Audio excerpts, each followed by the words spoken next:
Kweli tunamshukuru sana Mungu aliyetupa neema ya kufika leo siku yetu ya 7 kwenye madhabahu.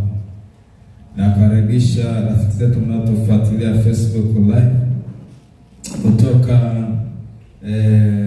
Tanzania na kutoka nje ya Tanzania. Kiungo chetu ni imani. Mungu awabariki sana kwa kushiriki nasi kwenye hii ibada. Nimeona watu wakifika 200 na kitu, sijaangalia leo. Nilijaribu kuchunguza mpaka sasa hivi tuna watu zaidi ya 1000 waliofuatilia hii semina. Bwana Yesu asifiwe. Kwa kweli ni neema kubwa sana. Kanisani hapa hatufiki hiyo namba. Lakini huko Facebook kuna watu zaidi ya 1000. Na nimeona wengine wa hapa kanisani pia wakifuatilia. Na nimeona mtu mmoja anaitwa Nei Mbena. Ni mtoto wenu huyo? Oh. Nimeona kikomenti sikikasema mtumishi niko live. Nafuatilia live. Sema niona ni yake pema imeandikwa Nei Mbena, kasema huyu ni sisi. Haleluya. Nei Mbena, Mungu akubariki. sana mahali ulipo. Endelea kufuatilia live, tunashare pamoja, yuko brother, yuko baba, yuko mama. Ona uzuri wa mitandao. Yuko mbali lakini yuko ibadani hapa kanisani. Endelea kushiriki. Bwana Yesu asifiwe. Lakini mnaweza kushare. Sasa sijui labda ni utaalamu wa mitandao. Naona wengi hawajui wapi wa like, wapi wa comment, wapi wa kushare. Yaani faida ya kushare ni hii. Kwenye akaunti yangu na watu zaidi ya 5,000.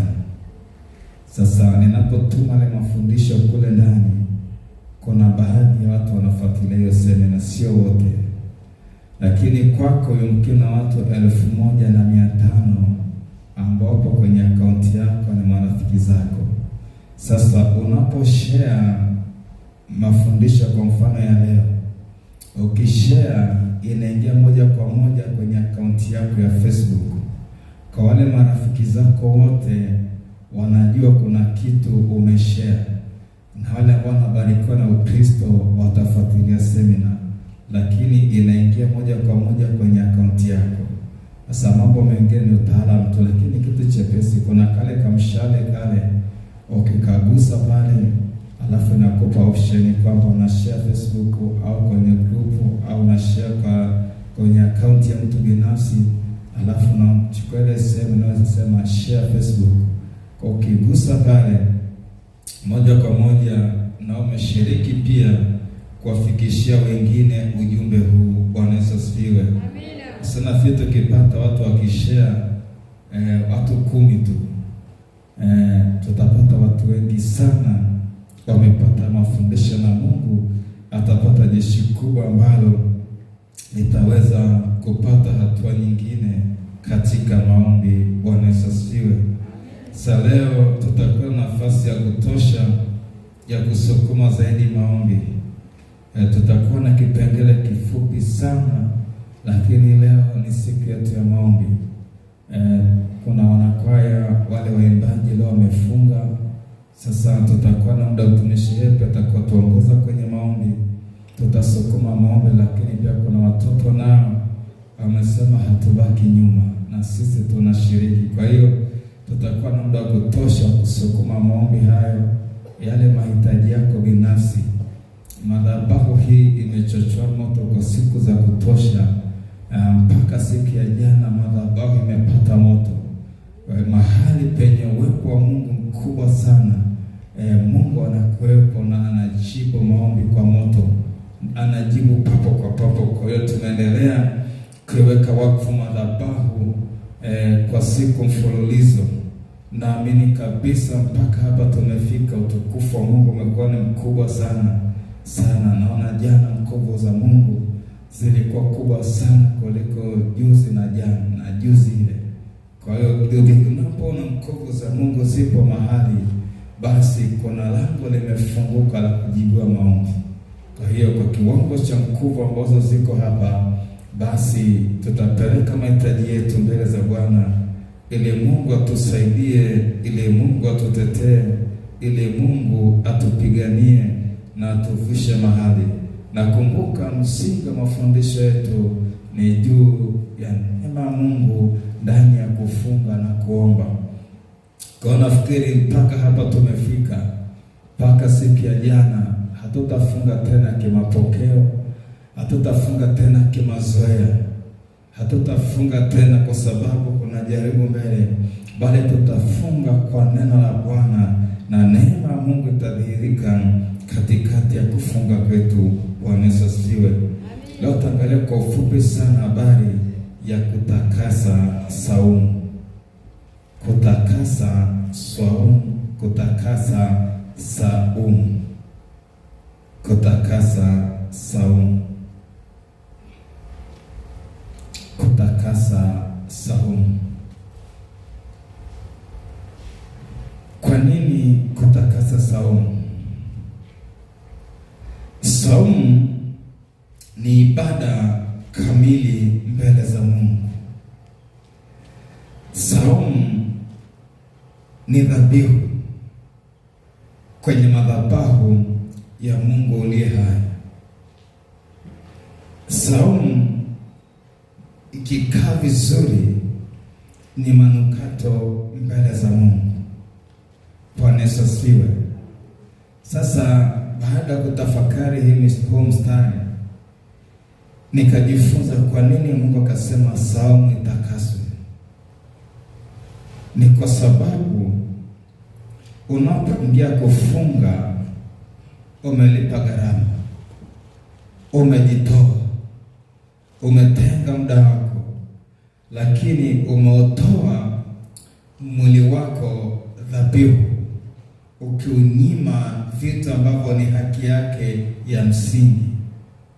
Sasa vile ambavyo unaunyima mwili wako haki zake za msingi, ni ishara ya kujinyenyekesha kwa Mungu wako, kwamba Mungu, nimepambana, nimeshindwa, ninasarenda, nataka msaada wako, nahitaji neema yako. Sasa tumejifunza kwa siku kadhaa nyuma kwamba tulifunga kwa kupoteza muda na tumeathirika kwa magonjwa ya vidonda vya tumbo, tumeathirika na shida mbalimbali. Kwa nini? Tumepata kuelewa kwamba tulifunga kimapokeo, tulifunga kimazoea, tulifunga kitaratibu, lakini tukaona tulifunga kwa sababu ya presha ya jaribu au presha ya majaribu ili tufungisha. Lakini tukaona ili ufunge lazima upewe neno la Bwana, maana amesema ukiwa na imani kama punje ya haradali, utawaambia mlima ng'oka ukatupe baharini, na utawatii. Akasema hakuna neno litakalokuwa haliwezekani kwenu. Lakini anasema lakini namna hii haitoki isipokuwa kwa kusali na kufunga. Haleluya. Bwana Yesu asifiwe. Sasa nikusaidie kitu fulani. Unapofunga na kuomba, unaruhusu nguvu za Mungu ziingie kazini. Sasa hapa Yesu anasema mkiwa na imani mtaombea mlima ng'oka uende kule, na utatii. Kutakuwa hakuna neno lisilowezekana kwenu. Alafu mbele kidogo anasema namna hii haitoki isipokuwa kwa kusali na kufunga. Kwa hiyo kabla ya kushughulikia milima, kabla ya kusukuma jaribu, huo kwanza kuna maandalizi ya kuomba kuhamisha milima. Hawezi ukaamka tu asubuhi ya leo unakemea milima, kwa sababu umesema mkiwaambia mlima ng'oka ukatupa kule, hakuna neno litakalokuwa haliwezekani kwenu. Lakini anasema sasa kila anachokisema ni kuomba. Sasa hapa anasema mkiomba mtaambia mlima ng'oka uende, utatii.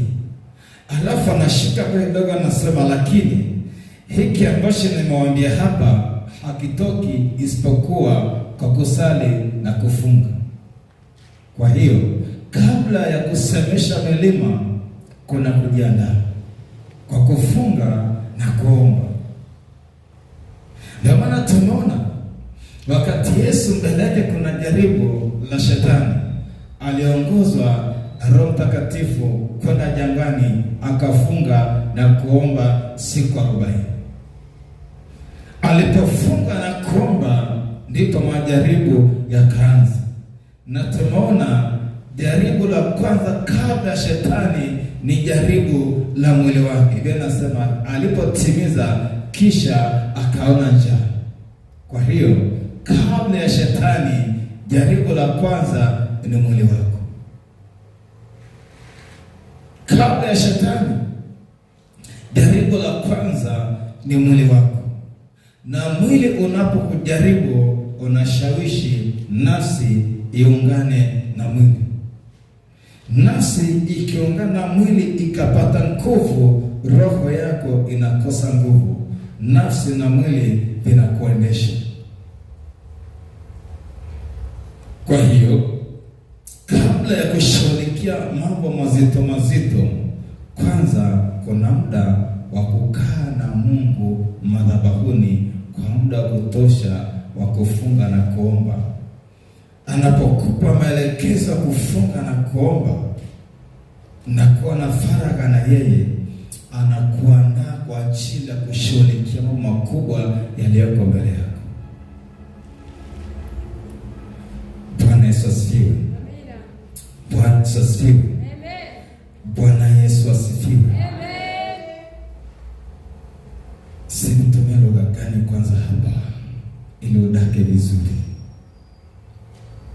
Saumu ni ibada yenye nguvu sana katika ulimwengu wa roho, lakini ikifanyika katika utaratibu wa kimungu na katika mapenzi ya Mungu, ndio maana akasema itakaseni saumu. Kitabu kile cha Yoeli, kitabu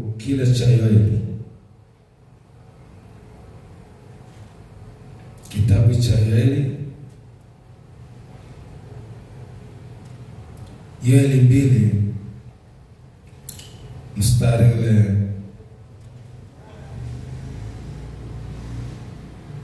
Yoeli 2 mstari wa 12 hadi mstari wa 17. Yoeli 2:12 hadi 17 nitasoma.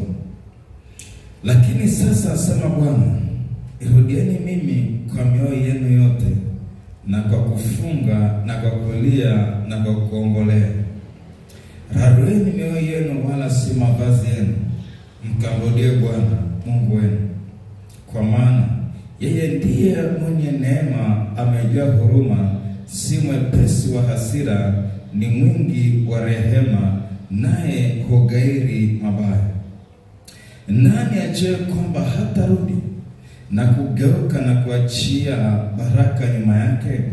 Naam, sadaka ya unga na sadaka ya kinywaji kwa Bwana Mungu wetu. Pigeni tarumbeta katika Sayuni, takaseni saumu, kusanyini kusanyiko kuu. Kusanyini watu, litakaseni kusanyini. Kusanyini watu, litakaseni kusanyiko. Kusanyini wazee, kusanyini watoto na hao wanyonyao maziwa. Bwana harusi na atoke chumbani mwake, na bibi harusi katika hema yake. Nao makuhani, wahudumu wa Bwana, na walie kati ya patakatifu na madhabahu, na waseme, uachilie watu wako, Bwana, wala usiutoe urithi wako upate aibu, hata mataifa watawale juu yao. Kwani waseme kati ya watu, yuko wapi Mungu wao? Bwana Yesu asifiwe. Amina. Bwana Yesu asifiwe. Amen.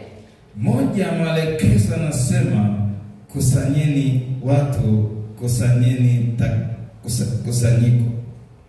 Lakini kabla hapa anasema takaseni saumu. Haleluya. Sasa kwa nini saumu itakaswe? Ndani ya mwanadamu kuna mapungufu mengi, kuna madhaifu mengi, na vitu vinavyonajisi saumu yako ni hali yako ya kawaida ya maisha, ni mapungufu yako, ni madhaifu yako. Mwingine udhaifu wake ni hasira. Shetani akijua una udhaifu wa hasira, ile siku ambayo umepata neema ya kujipanga na kufunga, yumkini kwa siku 3, ndio siku ambayo utavurugwa kuliko kawaida. Utapata hasira za kutosha. Sasa hapo unaacha kufunga au unaendelea kufunga? Na Biblia inasema wazi, hasira hukaa kifuani mwa mpumbavu. Hivi mpumbavu atafunga na kuomba na kusikiwa?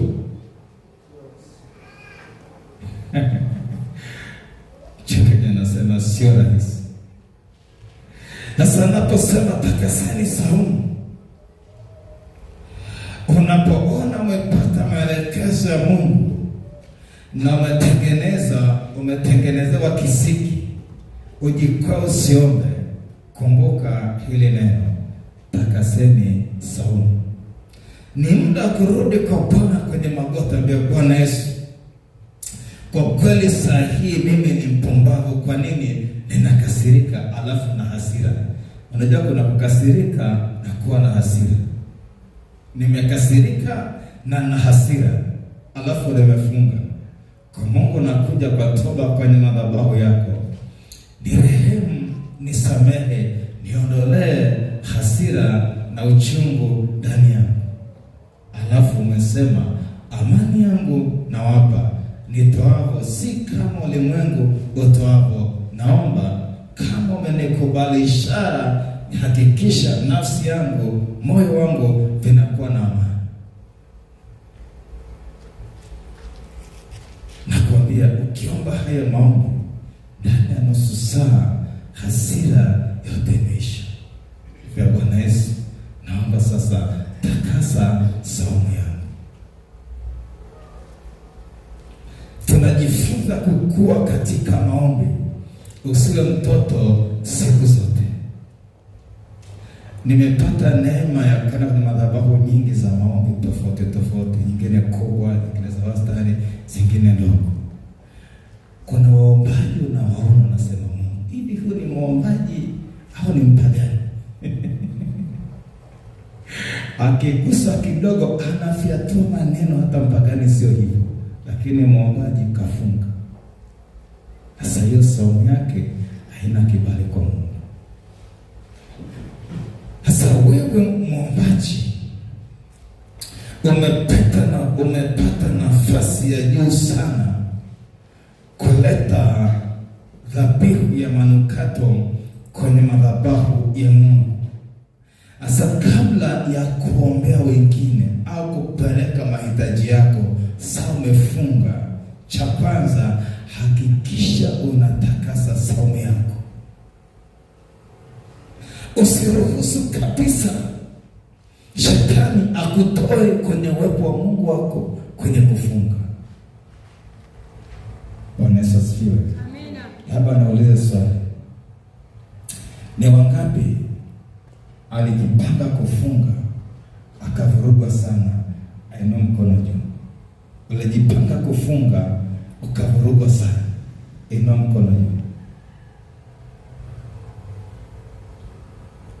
Ni mmoja tu. Kwa wengine hamfungaji, hamfungi au hamjelewa nilichokisema. Yaani ni mara ngapi unaingia kwenye maombi ya kufunga, alafu ndio siku jirani anaamka na wewe, kama ni mke au ni mume anaamka na wewe, kama ni watoto ndio wanaamka na wewe. Sasa hii katika ulimwengu wa roho unatengenezewa zuio iliyosemekana na maombi. Sasa kama hujakoma kwenye madhabahu za Mungu, unaweza ukashinda na njaa kwa uchungu na ukashinda kuomba, alafu umefunga. Na ukiona umeshinda kuachilia, umeshinda kukaa vizuri, acha kufunga, piga chai, piga ugali, piga kila kitu, kwa sababu utashinda na njaa. Sababu ni kazi. Unapotaka kupeleka sadaka madhabahuni, alafu una neno na mtu akasema acha sadaka madhabahuni, kapatane kwanza na mtu ndio atoe nini? Sadaka. Kwa hiyo sio lazima kwamba mtu amekukosea mtafuta mbele Bwana na kusamehe. Acha kwanza samehe kwenye moyo wako. Unaweza kumwambia mtu nimekusamehe, lakini unamngonga, umesema kwa mdomo lakini moyo umeinuka, haujanyenyekea. Kwa cha kwanza kabisa, hakikisha moyo wako unatakasika kwenye maombi ya kufunga kabla hujaomba. Hapa nasema takaseni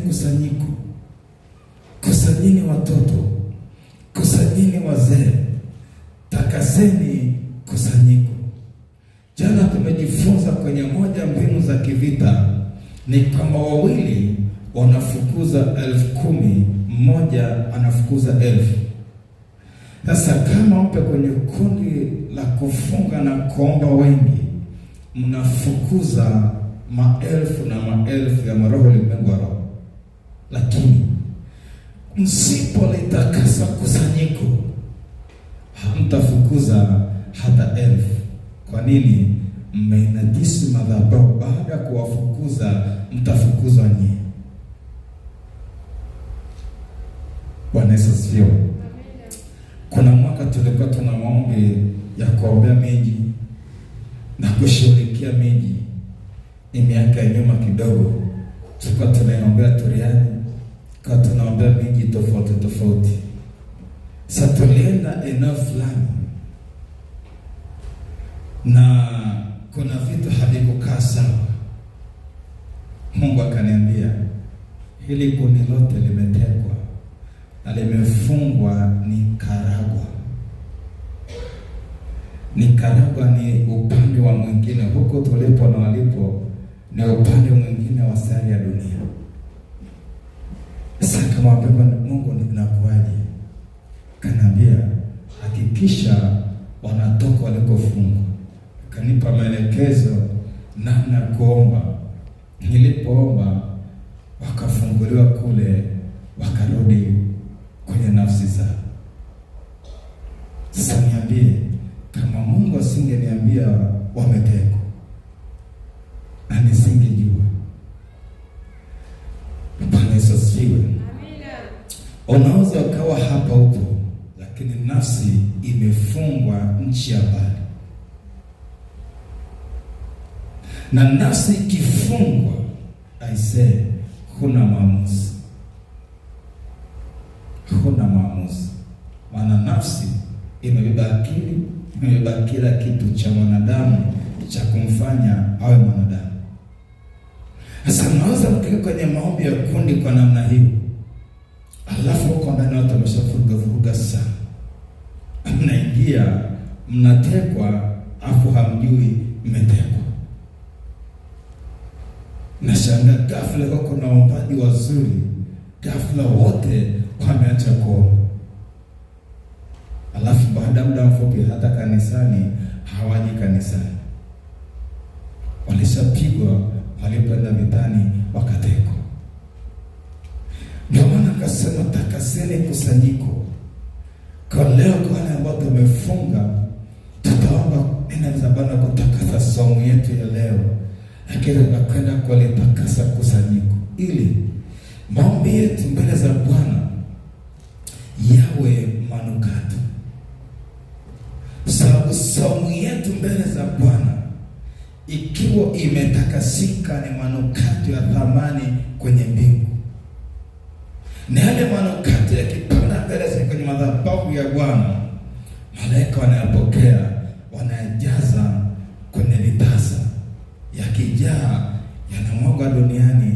Mungu amejibu maombi yetu.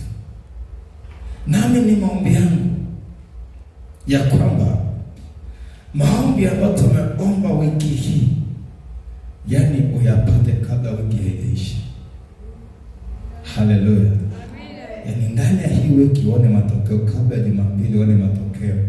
Lakini ndani ya hii wiki Jumapili, kabla Jumapili nyingine uone matokeo mambo uliofunga na kuomba kwenye wiki hii. Amen. Na uhakika na Mungu wangu, kama umefunga kweli na ukatakasa somo yako vizuri na ukaomba sana mapenzi ya Mungu, aise, Mungu yupo katikati yetu. Asema nami nikatafuta mtu miongoni mwao. Bwana Yesu asifiwe. Mimi nami na mahitaji yangu. Nahitaji Mungu nione ishara ya Mungu ndani wiki hii. Bwana Yesu asifiwe. Amina. Liko napata shuhuda, naona kuna mwali hapa amefunikwa. Sababu tupo kwenye maombi. Haleluya. Kama mchungaji yako njoo funua kidogo angalau kuna huyo mwali, maana kesho yaani tunajifunza, lakini twende imani yetu yani ikuzwe kwa ushuhuda. Kama tunaombea madhabahu wiki hii, njoo funua tu kidogo, alafu ni sehemu ya somo, ni sehemu ya mafundisho. Imani ya watu ijengwe na imani ijengwe kwa Mungu aliye hai. Hebu funua kidogo hapo, maana tuna mwali wetu hapa amefunika, atakuwa funuliwe kesho, lakini kwa ajili ya somo ushuhuda kwa watu walioko kwenye sababu kesho kwenye semina kwenye ibada hawatakuwepo, angalau tujifunze kitu. Bwana Yesu asifiwe. Ingawa utapiga vigelegele kidogo. Amina. Bwana Yesu asifiwe. Tulikuwa tunaiombea hii madhabahu sana toka Jumatatu mpaka jana, kila siku asubuhi, na tunaiombea sana. Na Mungu akasema hii madhabahu sasa naitembelea, nitajifunua. Na juzi kuna mtu aliona mchungaji kuna baraka nazipokea, anambia baba, hebu panda madhabahuni huko. Ilikuwa ni jana juzi. Jana akamwambia panda madhabahuni huko, kuna baraka nataka uombe zije. Sasa leo kuna mtu hapo ametoa 200,000 kuleta hivi vitu. Haleluya. Najua wengine ni kina Tomaso wanataka mpaka papasa. Haleluya. Sasa papasa ni kwamba si muumini wa hili kanisa kabisa, hasali hapa na si wa hapa, lakini alikuja kwenye semina siku ya kwanza tu. Alipokuja akaenda nyumbani. Sasa leo akaongea na mtumishi wa Mungu hapa, sema mtumishi, kuna kitu Mungu amenisemesha cha kanisa ni kwenu, uje nitimize nilichoambiwa. Vipi? Kafika, kaambia Bwana ameniambia nipambe madhabahu yake kwa viti 10. Kapala 2 kanunua vitu vile. Sio Mwangilikana wala hasali hapa. Hivi sio Mungu huyo? Sio Mungu huyo? Lakini kuna wengine wa Dodoma amesema kabla ya Christmas viti 30. Sawa sawa. Viti vingapi? 30. Na hivi 10 vimefika vingapi? Sasa baba anasema walikuwa na ndoto kupata viti 50. Sasa kabla, yani walipokuwa nawaza, Biblia inasema wakati unawaza nitafanya. Sasa walikuwa nawaza wapambane, wachangishane, yani kabla hawajaomba Mungu ameshajibu. Amina. Tuna 10, tuna 30, 40. Bado 10 vifike idadi yao. Amina. Haleluya. Sasa hii ni ishara ya madhabahu kujiliwa na Bwana. Amina. Sasa kama ameanzia madhabahuni, na wewe pia ni madhabahu, una cha kwako. Amina. Una cha kwako. Mwambie Bwana, yaani uwe kama yule mtu anaitwa nani, Yakobo anasema sikuache mpaka unibariki. Alipa malaika tutapiga meleka, lakini sikuache mpaka unibariki. Kama mimi natamani mtangalie Bwana Yesu, kama umeleta hii ishara kwenye madhabahu yetu, kama madhabahu ni fungwa kichozi, pokea sadaka. Lakini maombi tuliomba, Bwana ameponya madhabahu. Haleluya. Amen. Mchungaji sasa hivi jipanga kupokea fungu la 10. Amina. Atakuja mafungu ya 10 dawa. Atakuja asubuhi, mchana malimbuko, jioni fungu la 10. Sio tu kanisani, mumfuate kule nyumbani kwake. Amina. Sawa sawa. Bwana akikugusa kutoa huko kanisani toa. Lakini akikwambia leo hii ni special kwa mchungaji, inataka roho yake ikubariki private. Binafsi. Ambia Yesu inaenda. Ambia Baba, Mungu kanituma kwako, roho yako inibariki. Lakini ameniambia hiyo roho yako nibariki, amesema nikuandalie kitu ambacho roho yako itafurahi nibariki. Unapiga magoti, Baba, Mungu ameniambia ni fungu langu la 10. Akikubariki, sio ni roho yake imekubariki, sio mdomo wake. Na hivyo tujifunze kuteka baraka. Sawa sawa. Sasa Mungu akikusemesha binafsi, kuna mlango anakwenda kufungua binafsi, lakini akikwambia peleka fungu la 10 madhabahuni, kuna baraka ambazo zitafunua kwenye madhabahu kama madhabahu. Lakini kuna saa kwambia mfuate binafsi, akuombee binafsi na upokee binafsi. Hali ya kanisa. Anasema kusanyeni kusanyiko. Hajua sikujua kwamba kila ambacho nilisema siku ile kipo kwenye hili neno. Anasema kusanyeni na watoto. Haleluya. Amina. Na hawa wanyonyao. Sawa sawa. Akasema makuhani na walie kati ya patakatifu na madhabahu awaseme, Mungu uachilie watu wako, kwani mataifa kutawala juu yao. Anasema kwa nini waseme kati ya watu, yuko wapi Mungu wao? Unajua sisi tuna Mungu mwenye nguvu kuliko miungu mingine yote. Sasa haiwezekani wachawi watusumbua kanisani. Ifike tuseme Mungu anajulikani kati yako na miungu kichwani, nani mwenye nguvu kwenye hii madhabahu? Ifike sasa tuseme hivyo. Lakini sema kuhani na waseme, Bwana uachilie watu wako. Leo mwachiliwe kwenye uchumi, mwachiliwe kwenye vita mbalimbali. Watoto wetu wapate neema kuko katika hekima ya Mungu. Na moja nafanyika sana kizazi hiki. Wachawi wanajua kanisani kuna moto. Kwa wanachukua vitoto vidogo, wanavifundisha uchawi, alafu wanaviambia nenda kaloge kwenye semina, afu yeye yuko nyumbani. Alafu kibaya zaidi, wanachukua mpaka watoto wa watu walioko kanisani. Sasa yale maombi ndio tunanyonga wachawi. Kumbuka utanyonga na mwanao pia. Nimepita mahali nikakuta watoto wa watu walioko kanisani ndio majenti kwenye hilo kanisa. Baba sio mchawi, mama sio mchawi. Kuna vibibi na vibabu mtaani vimewachukua, vimewafundisha uchawi, alafu wanaloga kanisani.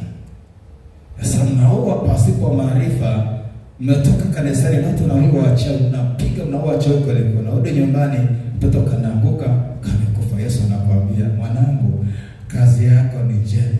Vipi? Asemale kazi ya kanisa hilo hii imekamilika hapa.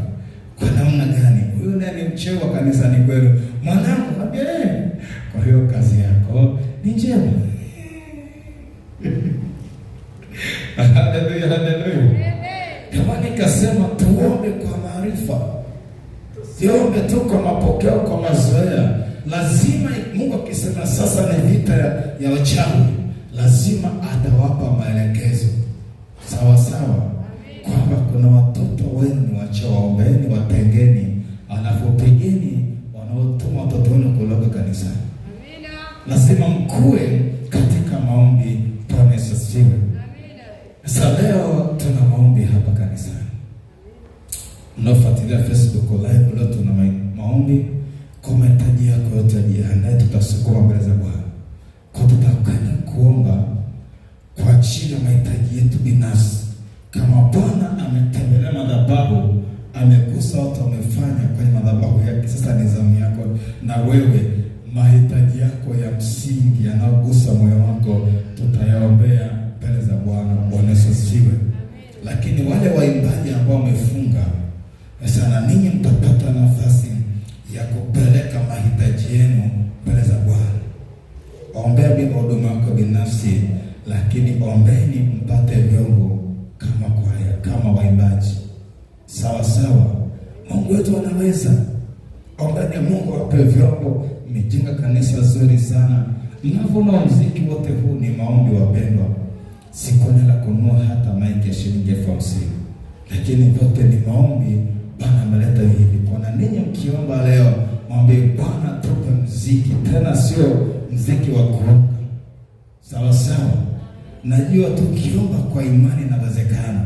Sasa nyie mnawaza tupate kaspika kamoja, tupate na kamaiki kamoja, tupate na nini? ombeni vyote, alafu vije kwa utaratibu wa Mungu, lakini msimpimie. Bwana Yesu asifiwe. Na pia Elisha ni shahidi na mke wake ni shahidi. Kuna mwaka alipita kwenye changamoto kubwa kidogo ya vyombo. Walikuwa na shida ya vyombo kwenye kwaya yao, kwenye huduma yao.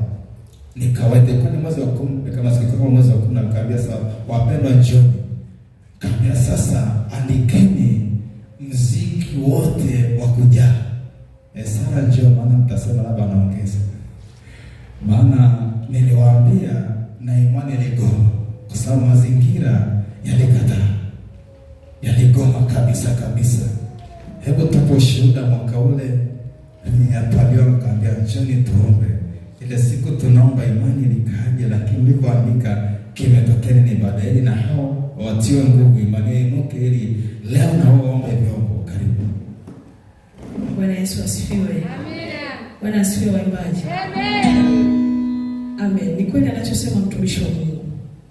Yaani wakati mtumishi anasema Mungu alikuwa amemuonyesha kwamba tuna vyombo vikubwa sana. Lakini kiukweli, yaani amesema andika. Na vitu vingine tulikuwa tumeandika mimi nilikuwa hata sivijui. Mungu aishivyo.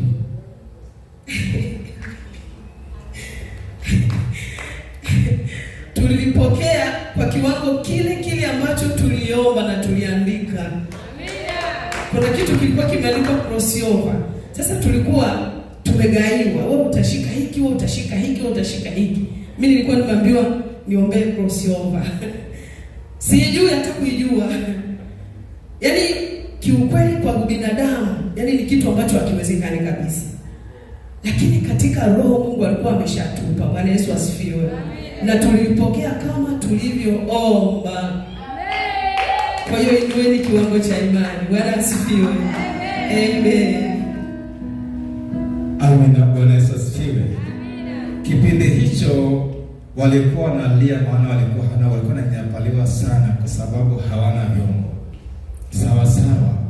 Na sasa hivi tunavyoongea, wao ndio wanamuziki bora zaidi hapa wilayani. Sawa. Wanamuziki mzuri, hata ukisetiwa unapumua vizuri. Sawa. Lakini hebu naomba mwalimu, najua baadaye mnatafuta karatasi, naanza kuorodhesha.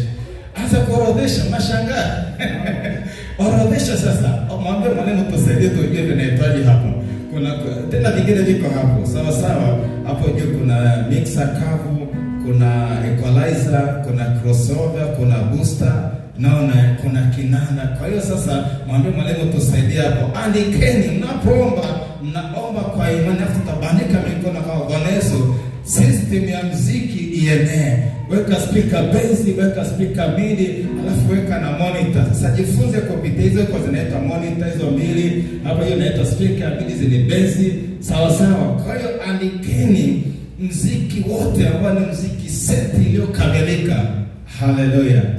Haleluya. Tusimame juu.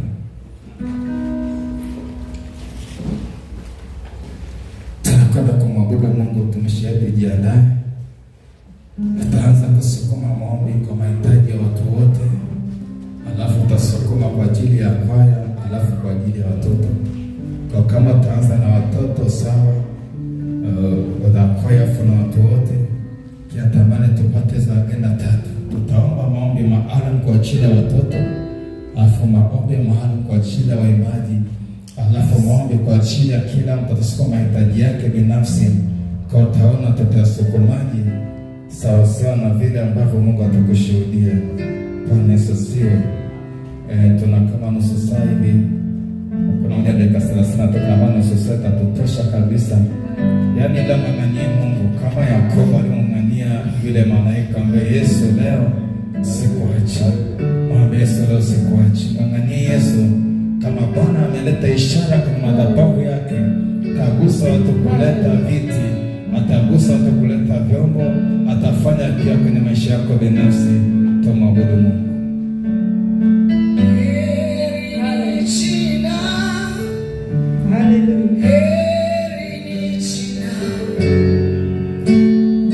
Heri ni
kufunga na kuombea watoto wetu, kuombea hatima yetu.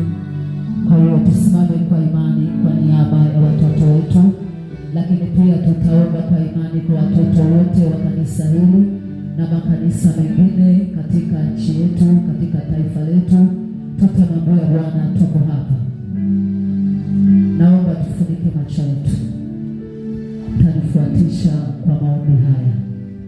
Sema: Ee Bwana Yesu, ninasogea mbele zako siku hii ya leo. Umenipa hii neema ya kusogea mbele zako kwenye ibada hii ya kufunga na kuomba. Ninaamini ya kwamba Ee Mungu uliye hai, umeipokea ibada hii, na ndio maana tuko hapa. Ee Mungu uliye hai, ninaomba unisamehe, ninaomba unirehemu kama mtoto ambaye nimezaliwa kwenye familia yetu. Naomba unisamehe juu ya msingi wa maisha ya wazazi wangu ambaye amekuwa sababu mimi mtoto kupita kwenye maisha haya, kupita kwenye changamoto, kupita kwenye magonjwa, kupita kwenye vita ya miungu mingine ambayo imekuwa tanzi kwenye maisha yangu. Siku hii ya leo nanyenyekea mbele zako, ninaomba damu ya Yesu iwe fidia sasa kwa ajili ya nafsi yangu. Ninaomba damu ya Yesu iwe fidia leo kwa ajili ya msingi ambao mimi mtoto nimejengwa juu yake. Ee Bwana Yesu, ninasogea mbele zako, ninaamini dua yangu, ninaamini kufunga kwangu ni ibada mbele zako ambayo imenisogeza mbele ya rehema zako, mbele ya msamaha wako.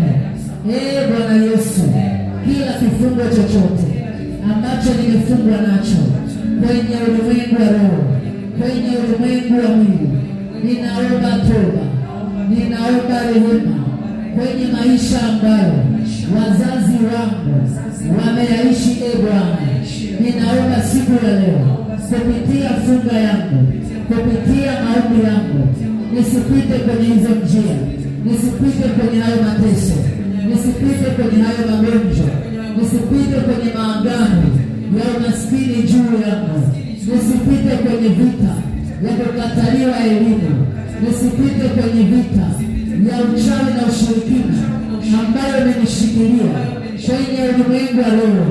Ee Bwana Yesu, ninaipokea damu Yesu, naipokea damu Yesu. Naomba watoto ufuatishe neema na msinyamaze kimya. Tunaomba maombi ya kuwapatanisha na jina la Yesu na damu Yesu. Kuna vita mnapitia, sio vita ya kwenu, ni vita ya wazazi mmekabidhiwa. Kwa hiyo ninapoongoza maombi, watoto tamka hayo maneno.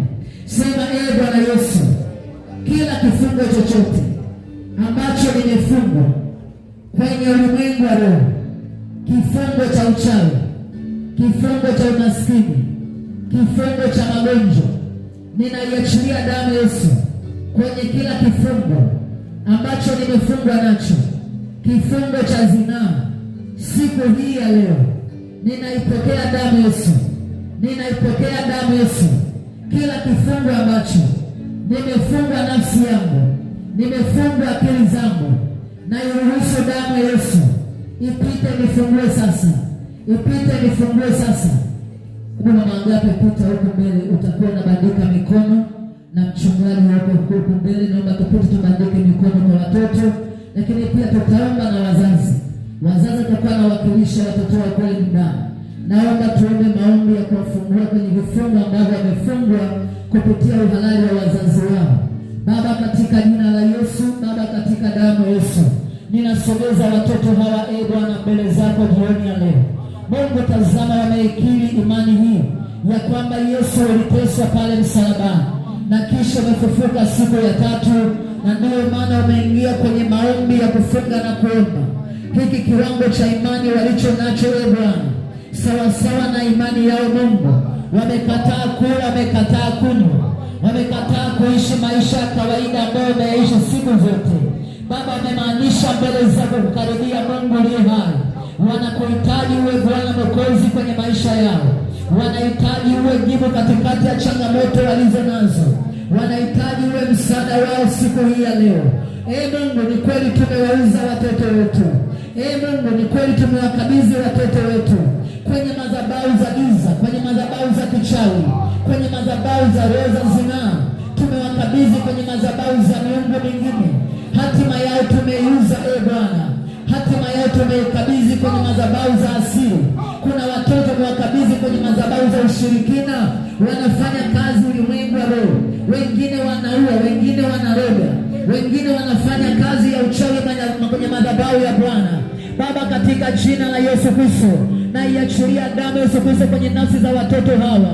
Na iachilia damu ya Yesu Kristo kwenye nafsi za watoto wote walioko hapa na wale ambao wako nyumbani. Wazazi wamesimama kwa imani kwa ajili ya watoto. Mungu aliye hai, ninaomba rehema, ninaomba na toba mbele zako, mfalme wa mbingu na nchi.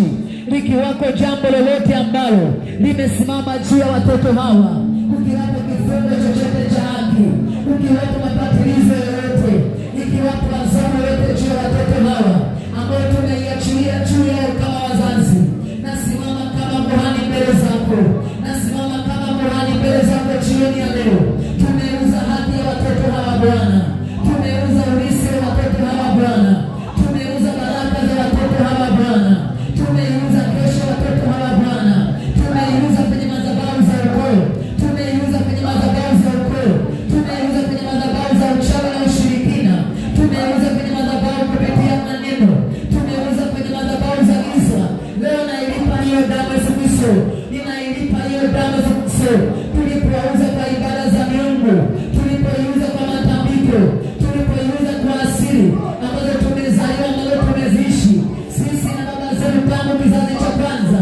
Baba, katika jina la Yesu, katika damu ya Yesu Kristo, enyi madhabahu tunalipa damu ya Yesu, enyi madhabahu tunalipa damu ya Yesu, enyi madhabahu za giza tunawalipa damu ya Yesu, enyi madhabahu za uchawi tunawalipa damu ya Yesu, enyi madhabahu za uchawi tunawalipa damu ya Yesu, tunawalipa damu ya Yesu Kristo, tunawalipa damu ya Yesu Kristo.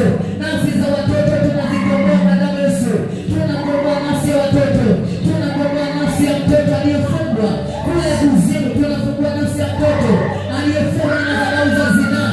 Madhabahu za zinaa tunapeleka damu ya Yesu, madhabahu za zinaa tunapeleka damu ya Yesu katika jina la Yesu. Madhabahu achia nafsi, madhabahu achia nafsi, achia nafsi kwa jina la Yesu. Madhabahu achia nafsi, madhabahu achia nafsi kwa jina la Yesu. Roho za uchawi toka, roho za mapepo toka, roho za giza toka katika jina la Yesu, katika damu ya Yesu Kristo, katika jina la Yesu. Na iachilia hiyo damu ya Yesu, na ilipa hiyo damu ya Yesu Kristo, na ilipa hiyo damu ya Yesu Kristo, na ilipa hiyo damu ya Yesu Kristo, na ilipa hiyo damu ya Yesu Kristo, na ilipa hiyo damu ya Yesu Kristo, na ilipa hiyo damu ya Yesu Kristo, na ilipa hiyo damu ya Yesu Kristo katika jina la Yesu. Nakata kitovu kinachounganisha na maagano ya uchawi, nakata kitovu kinachounganisha, nakata kitovu kinachounganisha na madhabahu za uchawi na ushirikina katika jina la Yesu, katika damu ya Yesu Kristo, katika jina la Yesu. Endelea kuomba kwa ajili ya mtoto. Baba, katika jina la Yesu, katika damu ya Yesu Kristo, ninalipa damu ya Yesu Kristo, ninalipa damu ya Yesu Kristo, nailipa damu ya Yesu Kristo, nailipa hiyo damu ya Yesu Kristo, iwe fidia kwenye ulimwengu wa roho, iwe fidia kwenye ulimwengu wa roho. Kila madhabahu za giza, kila madhabahu za kichawi, kila madhabahu za kishirikina ambazo zimeshikilia nafsi za watoto, zimeshikilia nafsi za watoto katika jina la Yesu Kristo.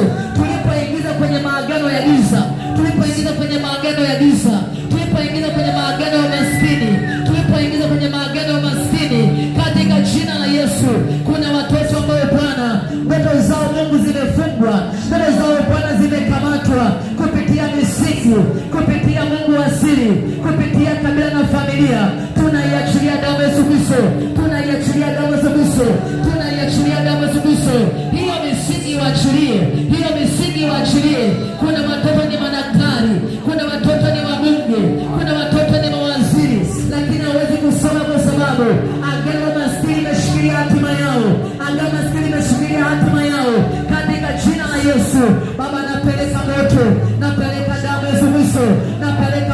damu Yesu. Napeleka moto na damu Yesu. Napeleka moto na damu Yesu. Napeleka moto na damu Yesu. Napeleka moto na damu Yesu. Enyi madhabahu achia watoto. Enyi madhabahu za giza achia watoto. Katika jina la Yesu tunakomboa hatima yao. Tunakomboa na elimu yao. Tunakomboa na uchumi wao. Tunakomboa na utumishi wao. Katika jina la Yesu Kristo. Baba, na waleta watoto wote ambao hawapo kwenye madhabahu hii, lakini lipo kusudi juu ya watoto. Mungu, napeleka hiyo damu Yesu Kristo. Mungu, napeleka hiyo damu Yesu Kristo. Mungu, napeleka hiyo damu Yesu Kristo. Iwafungue na kuwaweka huru. Naipeleka damu Yesu Kristo. Iwafungue na kuwaweka huru. Katika jina la Yesu Kristo. Baba, tunaomba neema yako. Iwatembelee watoto wetu wakiwa nyumbani. Iwatembelee watoto wetu wakiwa shuleni. Iwatembelee watoto wetu wakiwa kwenye vyuo. Iwatembelee watoto wetu kila eneo. Hatima yao Baba ikapate kuonekana. Hatima yao Mungu ikapate kudhihirika. Hatima yao Baba ikapate kufunuliwa. Haijalishi ilishazikwa kwenye makaburi. Tunaikomboa hiyo nafsi iliyozikwa kwenye makaburi. Tunakomboa hizo nafsi zilizofungwa kwenye njia panda. Tunafungua hizo nafsi zilizofungwa kwenye madhabahu za ukoo. Tunakomboa hizo nafsi zilizofungwa kwenye asili ya makabila. Katika jina la Yesu Kristo tunatangaza ukombozi juu yao. Tunatangaza uhuru juu ya watoto wetu. Bwana, tunaomba kwenye vipawa vyao na huduma zao. Mungu kapate kuzikuza na kudhihirisha katika ufalme wako uliokusudia mahali hapa na mahali pengine. Baba, ni katika jina la Yesu Kristo Nazareti aliye hai. Hebu naomba sasa, wakati huu tumeomba kwa ajili ya watoto, naomba tupeleke sasa mahitaji yetu watu wote. Naomba lile hitaji la mwisho kwa ajili ya vyombo tutaliomba kule mwisho. Nafikiri mwalimu ameshaandika mahitaji ya vyombo.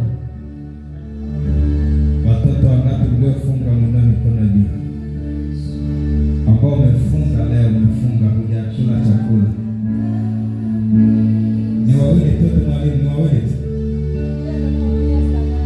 Wengine wafungulia saa 8. Waliofungua saa 8 wangapi? Mliofungua saa 8.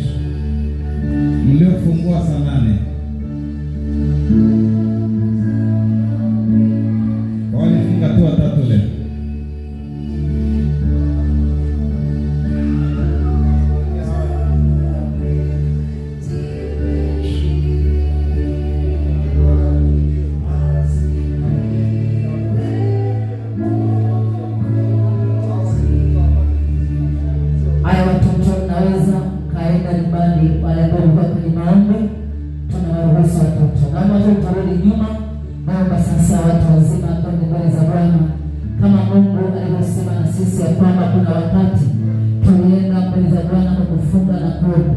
Lakini hatujatakasa saumu zetu.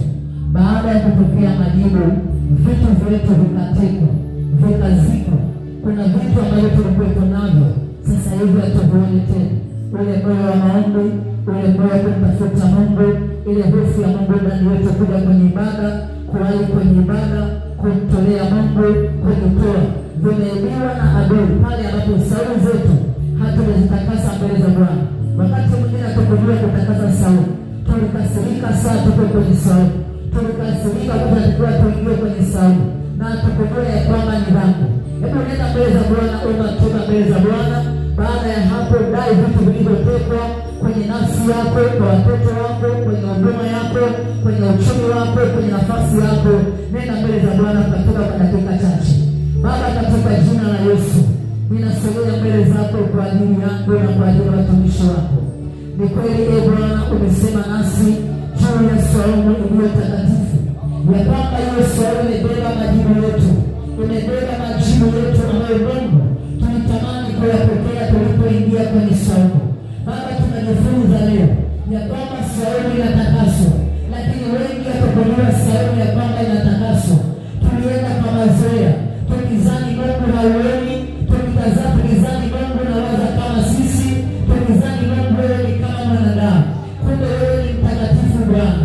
Mungu amesema nasi ya kwamba saumu zetu hazikuwa takatifu, na ndio maana unasikia. Wakati mwingine unasikia makelele, wakati mwingine wewe tunapoteza muda Bwana. Baba, nasogea mbele zako binafsi na omba toba. Mara nyingi nimetenda dhambi, saa ya kuingia kwenye saumu. Adui alinua vita na makasiriko, adui alinua vita kati ya watu wa karibu na mimi. Adui aliinua vikwazo na makwazo katikati ya maisha yangu. Sikujua ya kwamba adui alitengeneza mpendwa ili maombi yangu yazuiliwe mbele zako, ili dua yangu na funga yangu ipate pesa kibali mbele za uso wako Mungu uliye mtakatifu. Na ndiyo maana umesema hasira na kati fulani wa mtu mpumbavu. Moyo wangu umekuwa na hasira mara nyingi, moyo wangu umekuwa na uchungu mara nyingi, na sikujua kutengeneza mbele zako, sikujua kuingia kwenye toba mbele zako, ya kama Mungu hausikii kwa sababu ninaomba, hausikii kwa sababu ninaomba muda mrefu, hausikii kwa sababu ninapita kwenye maumivu. Mungu unasikia kwa sababu madhabahu yangu imetakasika mbele zako. Ninajitambua ya kwamba mimi ni mtakatifu wako.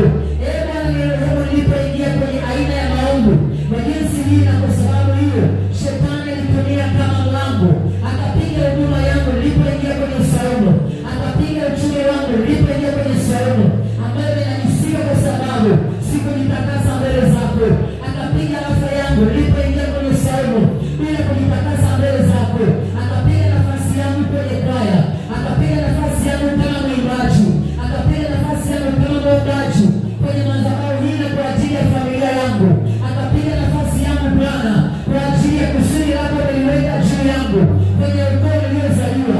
Yamkini mimi nilikuwa ndiye kuhani wa kuvusha ndoa yangu, wa kuvusha na ndugu zangu, lakini sikujua nafasi umenipa.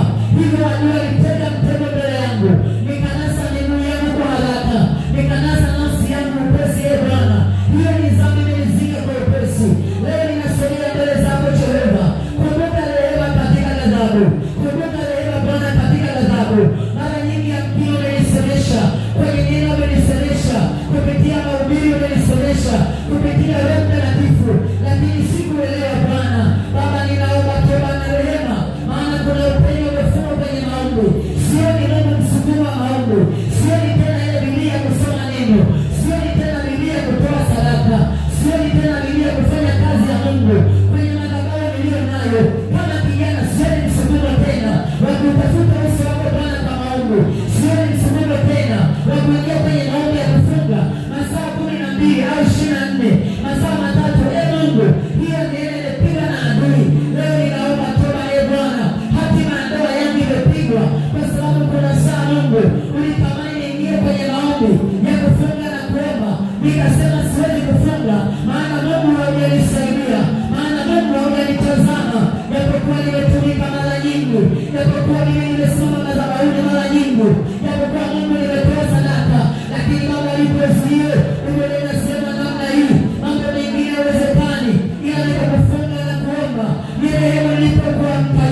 Bwana Yesu asifiwe. Basi naomba tumamini Bwana, lakini wewe mtaji wako utakaoendelea na maombi, lakini pia naomba vijana au kwaya ambao tulikuwa kwenye maombi